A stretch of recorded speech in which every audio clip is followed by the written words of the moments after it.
बिस्मिल्लाहिर्रहमानिर्रहीम। अस्सलाम वालेकुम नाज़रीन, मैं अहमद फ़वाद हूँ और आप मेरा यूट्यूब चैनल देख रहे हैं। नाज़रीन, बड़ी ख़बर और ब्रेकिंग न्यूज़ के साथ आज की व्लॉग में आपकी खिदमत में हाजिर हुआ हूँ। इद्दत में निकाह केस के हवाले से जो फ़ैसला है वो आपने सुन लिया होगा कि इमरान खान साहब और बुशरा बीबी की जो सज़ाएँ मुअत्तल करने की दरख्वास्त थी ये मुस्तरद कर दी गई हैं। इस फ़ैसले को कहा जा रहा है कि ये इमरान खान और बुशरा बीबी की अगेंस्ट फ़ैसला आया है, लेकिन ऐसा नहीं है।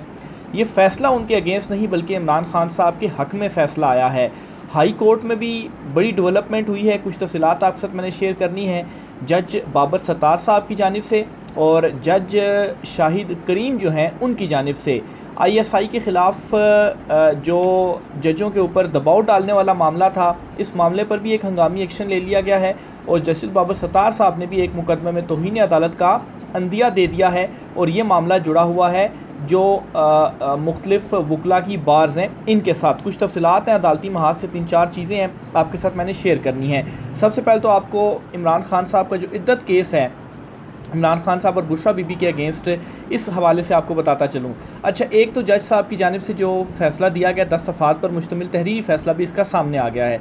इसमें कोई ठोस रीज़न नहीं दी गई कि इस वजह से ये इमरान खान साहब की जो सज़ाएँ और बुशरा बीबी साहिबा की सज़ा मुअत्तल करने की दरख्वास्त वो क्यों मुस्तरद कर रहे हैं।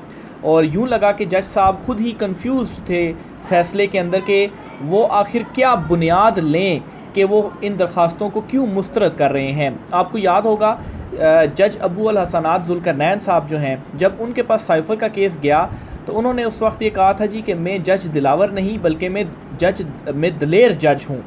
और उनके इस जुमले को बड़ा हाईलाइट किया गया और कहा गया जी कि ये तो दलेर जज हैं और ये आइन व कानून के मुताबिक जो फ़ैसले हैं वो करेंगे और किसी किस्म का दबाव कबूल नहीं करेंगे। लेकिन जब फ़ैसला आया और फ़ैसले के बाद जो उनके ऊपर तनकीद हुई वो भी मामला आपके सामने, उसमें नहीं जाते।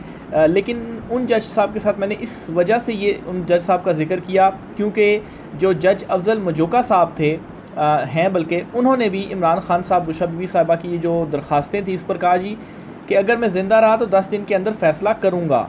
तो इनसे भी कुछ लोगों ने उम्मीदें लगा ली थी कि शायद इमरान खान साहब बुशरा बीबी साहिबा को रिलीफ़ मिल जाए। और ये जो इद्दत केस है ना, इस केस की बुनियाद पर पाकिस्तान का इंटरनेशनली एक जो मजाक है वो बनाया जा रहा है कि इस केस पर इमरान खान साहब और बुशरा बीबी साहिबा को सज़ाएँ दी गई और जज साहब फ़ैसला सुना देते हैं 10 सफ़हात का और उसमें ये मुस्तरद कर देते हैं। उस फैसले में ख़ुद कन्फ्यूज़ थे कि क्या मैं बुनियाद लूँ। उन्होंने कहा जी ज़मानत की अपील चूँकि लगी हुई है इसलिए सज़ाएँ मुअत्तल करने की जो दरख्वास्तें इमरान खान साहब बुशरा बीबी की ये मुस्तरद करते हैं और सज़ा ज़्यादा और कम होने के हवाले से भी जिक्र किया और कहा जी दरख्वास्तें हम मुस्तरद करते हैं। तो बज़ाहिर कोई भी इस फ़ैसले के अंदर रीज़न नहीं दी गई, बस फ़ैसला दरख्वास्तें मुस्तरद करनी थी तो बस मुस्तरद कर दी गई। लेकिन ये फ़ायदा क्यों है इमरान खान साहब और बुशरा बीबी साहिबा को इनकी ये दरख्वास्तें मुस्तरद होने में, इसकी जो रीज़न है वो ये है कि इमरान खान साहब को अभी तक जो भी रिलीफ़ मिला है वो मिला है हाई कोर्ट से या फिर ऊपर अगर सुप्रीम कोर्ट में मामला आया है। लोअर कोर्ट से अभी तक इमरान खान साहब को कोई रिलीफ़ नहीं मिला और लोअर कोर्ट्स के ही जो जजेज़ हैं वो मुदाखलत के हवाले से शिकायतें कर रहे हैं। सरगोदा के जज साहब जो शिकायत उन्होंने की एजेंसीज़ की मुदाखलत के हवाले से वो भी सबके सामने है। तो बजाय इसके कि सेशन कोर्ट के अंदर ये केस लटकता रहता, जैसे जज शाहरुख अर्जुमेंट की अदालत में ये केस लटका रहा, डिलेइंग टैक्टिस इसमें अपनाई जाती रहीं और इसकी रीज़न सिर्फ यही थी कि इस केस में कुछ है नहीं है, बस एक इमरान खान साहब बुशरा बीबी साहिबा को बदनाम करने की ये कोशिश थी। तो डिलेइंग टैक्टिस अपनाई जाती रहीं। तो ये जो फ़ैसला दे दिया जज साहब ने, एटलीस्ट ये इस्लामाबाद हाई कोर्ट में मामला अब चैलेंज हो जाएगा और अब सज़ाएँ मुअत्तली की दरख्वास्तें इस्लामाबाद हाई कोर्ट सुनेगी। और इस्लामाबाद हाई कोर्ट जो है जिस तरीके से जजेस डट गए हैं और फ़ैसले दे रहे हैं, इवन कि आज भी 2 बड़े फ़ैसले आए हैं। एक तो सरगोदा जज ISI वज़ीर-ए-आज़म के हवाले से शाहिद करीम साहब का, लाहौर हाई कोर्ट के जो जज हैं उनका जो फ़ैसला है, मैं आगे चल कर उसकी डिटेल बताऊंगा। हाई कोर्ट से भी जस्टिस बाबर सत्तार साहब ने एक और बड़ा जो फ़ैसला है वो दिया है। लेकिन उससे पहले ये जो अब हाई कोर्ट में मामला PTI भी इस हवाले से ऐलान कर चुकी है कि इस केस को अब वो हाई कोर्ट में लेकर जाएंगे और हाई कोर्ट में चैलेंज करेंगे। तो ये एक पॉजिटिव है कि चलें बस हो गई मुस्तरद, फ़ैसला कम से कम आना चाहिए दरख्वास्त के ऊपर। सलमान सफदर साहब ने भी आर्गूमेंट्स के दौरान ये कहा था कि बस फ़ैसला सुना दें, हक़ में सुनाएं या मुखालिफ सुनाएं ताकि केस आगे चल सके, केस लटका ना रहे। तो एक तरह से अच्छा हो गया कि केस अब हाई कोर्ट में जाएगा। और दूसरा जो इसमें मरकज़ी अपीलें हैं उसमें भी 30 दिन के अंदर उन्होंने फ़ैसला करना था, तो उसमें भी जो भी फ़ैसला करें बेशक ये बरकरार रखें वो इमरान खान साहब बुशरा बीबी साहिबा की दरखास्तें मुस्तरद कर दें, लेकिन एटलीस्ट फिर बाद में ये जो अपीलें होंगी ये इस्लामाबाद हाई कोर्ट में दायर की जा सकेंगी इमरान खान साहब की और बुशरा बीबी साहिबा की जानिब से। तो इस्लामाबाद हाई कोर्ट में जजेस ऑलरेडी डटे हुए हैं, उन्होंने आइन और कानून से हटकर चीज़ें नहीं करनी है, फ़ैसले आइन कानून के मुताबिक देने हैं। साइफ़र तोशा खाना के साथ क्या हुआ और ये जो इद्दत केस है इसके साथ भी कुछ मुख्तलिफ नहीं होगा। तो ये एक एंगल था मैं आपसे शेयर करना चाह रहा था, क्योंकि इस फ़ैसले को लेकर काफ़ी सारे लोग कुछ सवालात भी उठा रहे थे, अपसेट भी थे कि देखें जी ये क्या अदलिया की जानिब से किया गया है। लेकिन ये है कि लोअर अदालतों से अभी तक इमरान खान साहब को मासवाए वो जो कुछ मुकदमों में उनकी जो तोड़ फोड़ इस किस्म के जो MPO वगैरह इस किस्म के जो मुकदमे हैं उनमें जो उनको ज़मानतों में तोसी और रिलीफ वगैरह मिलता है वो उसको छोड़ें, वो एक अलहदा मेन केसेस ये वाले थे इमरान खान साहब के। दूसरे नंबर पर नाज़रीन शानदाना गुलजार साहिबा हैं, रियासत मुखालिफ सरगर्मियों का उनके ऊपर केस था और इस पर जी उन्हें नोटिस दिया गया था और इस नोटिस को गैर कानूनी करार दिया गया अदालत की जानिब से। पेशावर हाई कोर्ट ने PTI की रहनुमा शानदाना गुलजार को रियासत मुखालिफ सरगर्मियों के इल्ज़ाम पर FIA के नोटिस को गैर कानूनी करार दे दिया गया। पेशावर हाई कोर्ट की जानिब से महफूज फ़ैसला सुनाया गया। हाई कोर्ट ने रियासत मुखालिफ बयान पर FIA के शानदाना गुलजार को दिए गए नोटिस को गैर कानूनी करार दिया। शानदाना गुलजार को FIA लाहौर ने रियासती हुकाम के ख़िलाफ़ इश्तियाल अंगेज़ और अवाम को उकसाने की मुहिम चलाने पर 14 मार्च को तलब किया था और हाजिर ना होने में दिफा का हक़ छीन लिया था। शानदाना गुलजार को ये जो नोटिस जारी हुआ था और cyber crime reporting senior Lahore में पेश होने की जो हिदायत थी वो की गई थी, ताहम PTI रहनुमा की दरख्वास्त पर अदालत ने नोटिस को गैर कानूनी करार दे दिया है। तो ये शानदाना गुलजार साहिबा को भी एक जो रिलीफ है वो मिला है।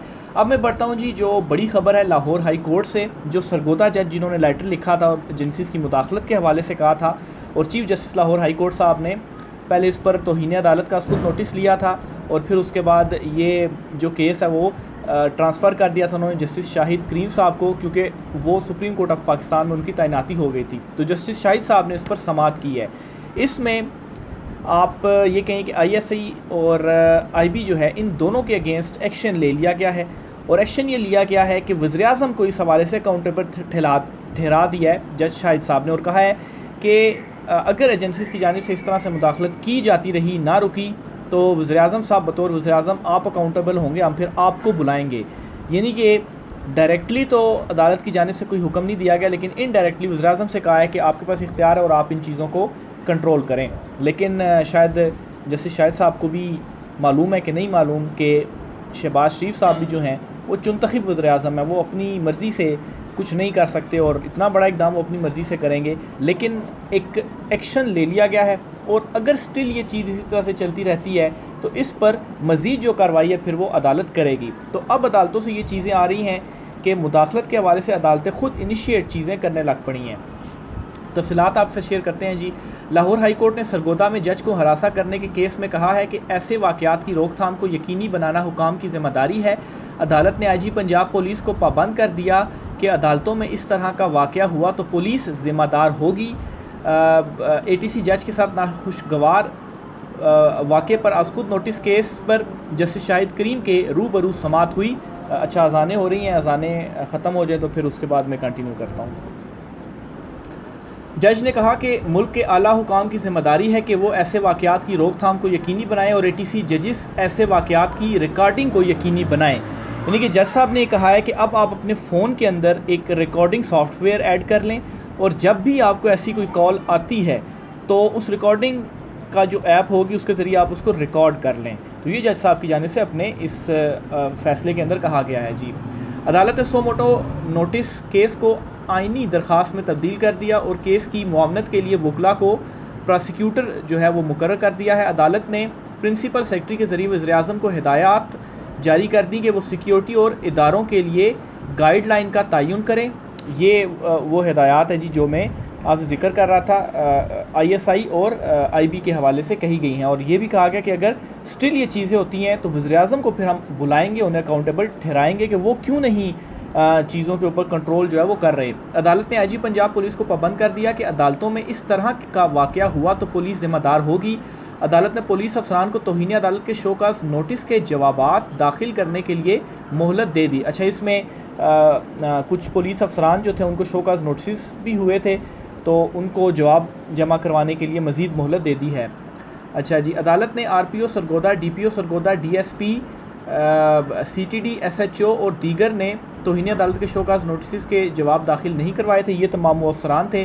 पुलिस अफसरान और मुलाजमीन ने शोकाज नोटिस के जवाब दाखिल कराने के लिए मोहलत की आज जो इस्तदा है वो की थी। तो ये जी एक बड़ा एक्शन हुआ है लाहौर हाई कोर्ट से जस्टिस शाहिद साहब की जानिब से ये जो हुक्मनामा है वो सामने आया है। अच्छा, इद्दत केस में एक और भी आपको बताता चलूँ जी, जस्टिस रिटायर्ड शाइक उस्मानी साहब हैं, उनका बड़ा एक इम्पॉर्टेंट बयान सामने आया है। एक निजी प्रोग्राम में उन्होंने गुफ्तगू की है और उसमें इस फैसले के ऊपर उन्होंने कहा है कि जज अफजल मजोका ने नामुनासिब फ़ैसला दिया। इन्हें चाहिए था कि सज़ा मुअत्तल कर देते, केस आगे चलता रहता, आगे जाकर देखा जाता कि इस केस में क्या होता है।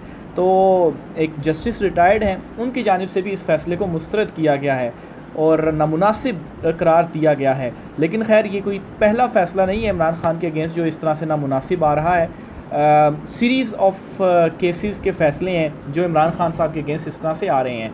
आखिर में जी जस्टिस बाबर सत्तार साहब के हवाले से भी आपको बताता चलूँ जी कि इन्होंने इस अपने ही जो डिप्टी रजिस्ट्रार हैं इनके ख़िलाफ़ तौहीन अदालत की कार्रवाई का अंदिया दे दिया है। बड़ा इंटरेस्टिंग केस है, आप तफसीलात आपके साथ शेयर करते हैं जी। हाई कोर्ट में वकला हड़ताल के हवाले से बार एसोसिएशन और दीगर के ख़िलाफ़ दरख्वास्त पर तौहीन अदालत की दरख्वास्त पर जो समाअत है वो हुई है।